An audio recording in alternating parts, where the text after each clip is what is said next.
कहीं नहीं अभी सुन रहे हो। अब चालू हो गया। Welcome.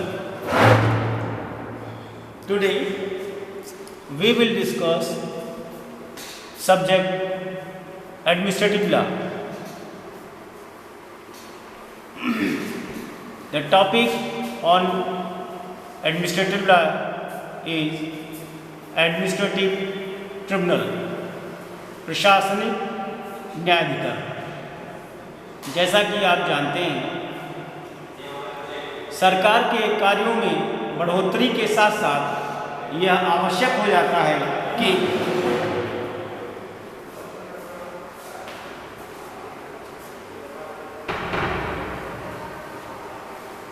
विभिन्न विभागों में, चाहे वो विधि निर्माण की प्रक्रिया हो या निर्मित विधि के अनुपालन की प्रक्रिया हो या विधि को लागू करने में अगर किसी प्रकार का कोई कॉन्फ्लिक्ट हो तो वहाँ पर इस प्रकार का अगर कोई न्याय निर्णय लागू करने में कोई असुविधा होती है, दिक्कत होती है, पॉलिसी लागू करने में दिक्कत होती है, तो वहाँ क्षोभ उत्पन्न होता है, ग्रीवेंस उत्पन्न होता है।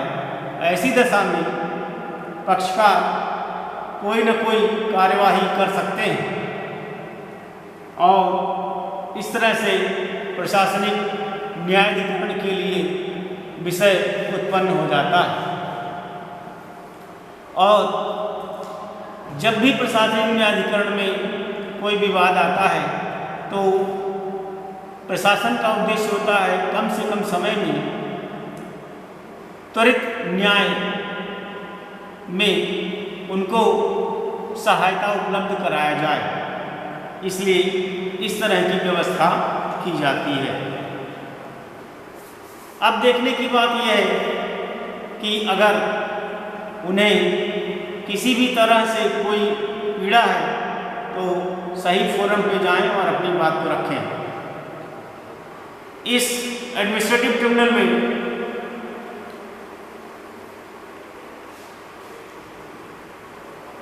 परंपरागत न्याय की जो साधन है, जैसे साक्ष्य विधि और क्रिमिनल प्रोसीजर या CRPC, इनकी टेक्निकलिटीज़ को ध्यान में कम रखा जाता है। उसकी जो आवश्यक प्रक्रिया है केवल उसी को उठाया जाता है। तो इस तरह से एडमिनिस्ट्रेटिव ट्रिब्यूनल जो प्रशासनिक न्यायाधिकरण है उसका कार्य जो है वो कम हो जाता है। कल आपको हमने बताया था कि प्रशासनिक न्यायाधिकरण के क्या डेफिनेशन है, क्या उसकी प्रक्रिया है, क्या डिफरेंसेस हैं प्रशासनिक न्यायाधिकरण और परंपरागत न्यायालय में।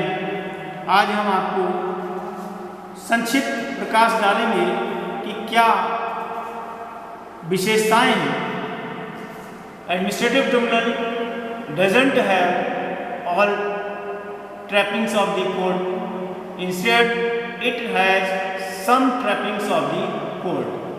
यह न्यायालय की केवल कुछ विशेषताओं से युक्त होता है, संपूर्ण विशेषताओं से युक्त नहीं।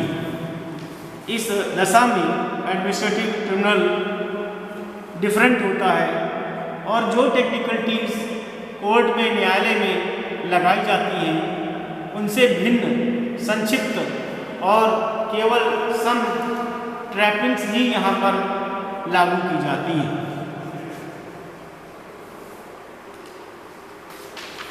देखना यह है कि whether rules of procedure and evidence are applicable on administrative tribunal. This was answered in case Dhakeshwari Cotton Mills versus Commissioner Income Tax. It was said that the Supreme Court held that income tax officer was not fettered by technical rules of evidence.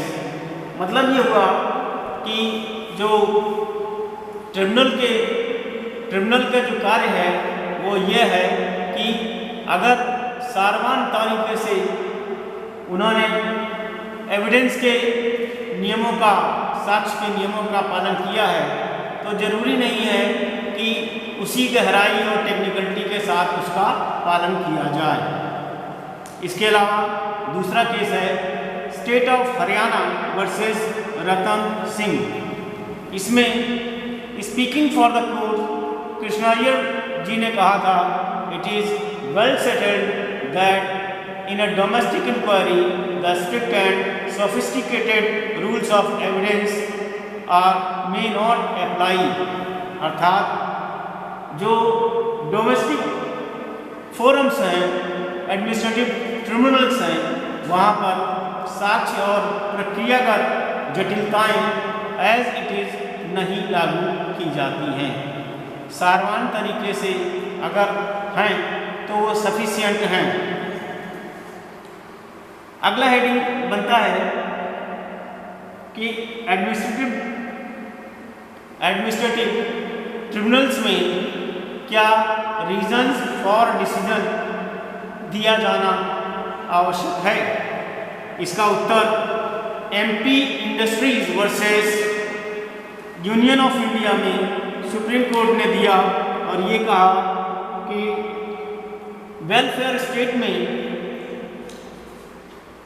परंपरागत न्यायालय की तमाम प्रक्रियागत खामियों को लागू किया जाना आवश्यक नहीं है, बल्कि केवल कुछ प्रमुख विशेषताओं को पालन किए जाने से व्यवस्था अपने आप पर्याप्त मानी जाती है।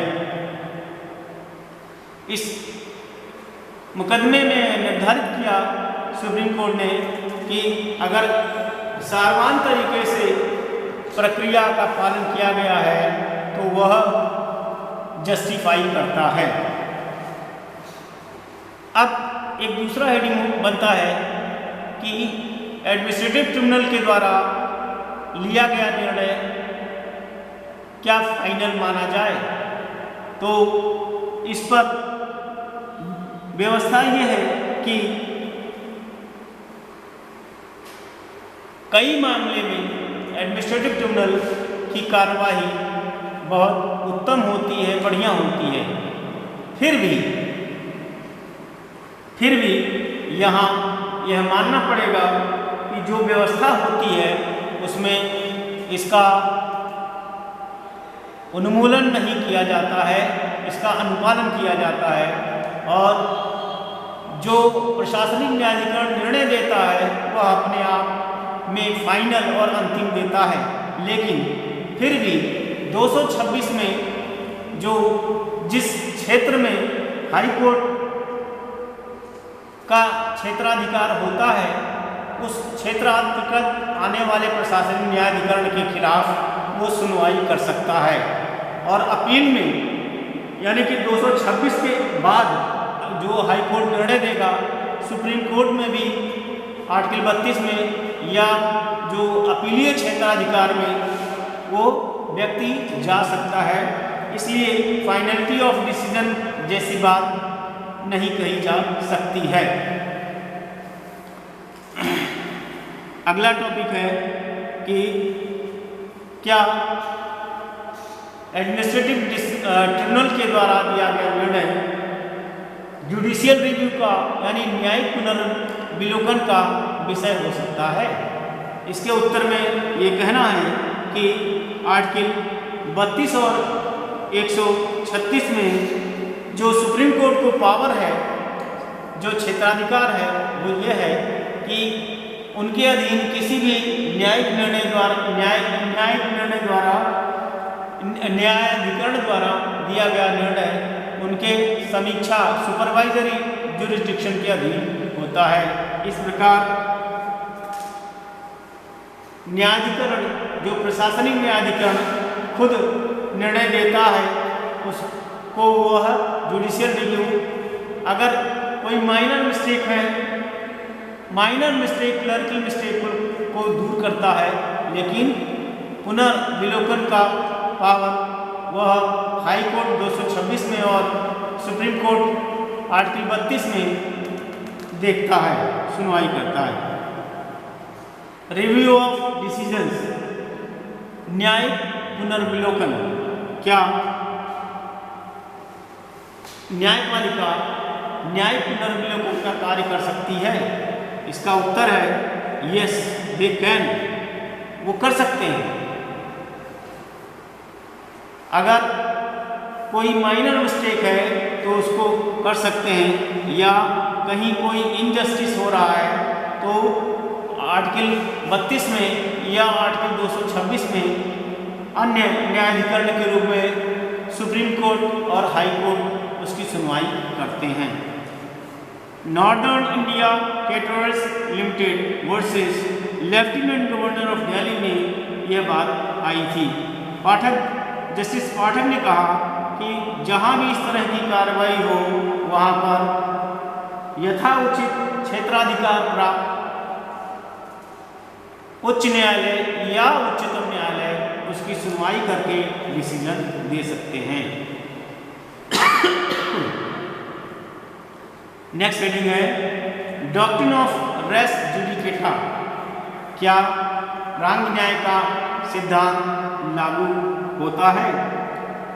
इसका जो व्यवस्था सीपीसी के सेक्शन 11 में सीपीसी 1908 में धारा 11 में जो प्रांग न्याय रेस जुडिकेटा का प्रिंसिपल है वो यहाँ पर भी लागू होता है कि if the matter has been listened by competent court among same parties on same facts, it will be decided forever and it will not be raised again in the same court. This principle has been adopted here also. Another topic is alternative tribunal, administrative tribunal, whether bound by decisions of Supreme Court and High Court. क्या प्रशासनिक न्यायाधिकरण उच्च न्यायालय अथवा उच्चतम न्यायालय के निर्णयों से बाध्य है? इसका उत्तर दिया है सुप्रीम कोर्ट ने कहा कि आर्टिकल 141 में कॉन्स्टिट्यूशन डिक्लेयर करता है कि the law declared by supreme court shall be binding on all courts. तो इस प्रकार से जो आर्टिकल 141 में जो व्यवस्था है कि जो उच्च न्यायालय के अधीन आने वाले न्यायालयों में उच्चतम न्यायालय के अधीन आने वाले न्यायालयों में उच्चतम न्यायालय का निर्णय सदैव अनुपालनीय एवं बाध्यकारी होता है। यह नियम प्रशासनिक न्यायाधिकरणों पर भी लागू होगा। इसके अलावा एडमिनिस्ट्रेटिव ट्रिब्यूनल में क्या डॉक्ट्रिन ऑफ प्रेसिडेंट पूर्व निर्णय का सिद्धांत लागू होता है? Administrative tribunal are bound by the decisions of the supreme court and the high court in the territories within which they exercise jurisdiction. जिस क्षेत्र में वो न्याय निर्णय करते हैं उस क्षेत्र में उन पर भी जो डॉक्ट्रिन ऑफ प्रेसिडेंट है सुप्रीम कोर्ट के निर्णयों की बाध्यकारिता वह लागू होती है। इसलिए वो जब तक उसमें कोई इनजस्टिस की संभावना ना हो हर हाल में उन पर वह निर्णय, चूँकि सुपरवाइजरी जुरिसडिक्शन में सुप्रीम कोर्ट और उनका पद अनुक्रम में न्यायालय की बाध्यकारिता लागू होती है, इसलिए उस पर वो व्यवहार करेंगे। इसके अलावा एक महत्वपूर्ण टॉपिक है डॉक्ट्रिन ऑफ स्टेयर डेसिसिस। इसका तात्पर्य यह है कि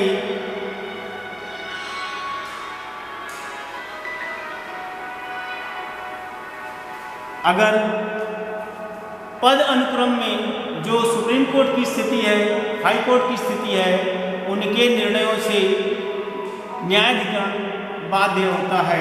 इसलिए ये जो स्टेयर डेसिसिस का सिद्धांत है यह भी उन पर लागू होता है।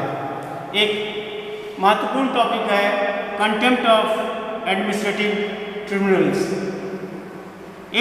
आर्टिकल 129 एंड आर्टिकल 215 215 यह व्यवस्था देता है कि अगर सुप्रीम कोर्ट या हाई कोर्ट का कोई अवमानना करता है, उनके द्वारा बताए गए नियमों का उल्लंघन करता है, तो ऐसी दशा में माना जाएगा कि वह न्यायिक और अवमानना का दोषी है और इस हिसाब से जो दंड है उसके लिए वह दिया जा सकता है। इस तरह से एडमिनिस्ट्रेटिव ट्रिब्यूनल का यह मामला, यह विषय यहीं पूर्ण करते हैं। धन्यवाद। Thank you.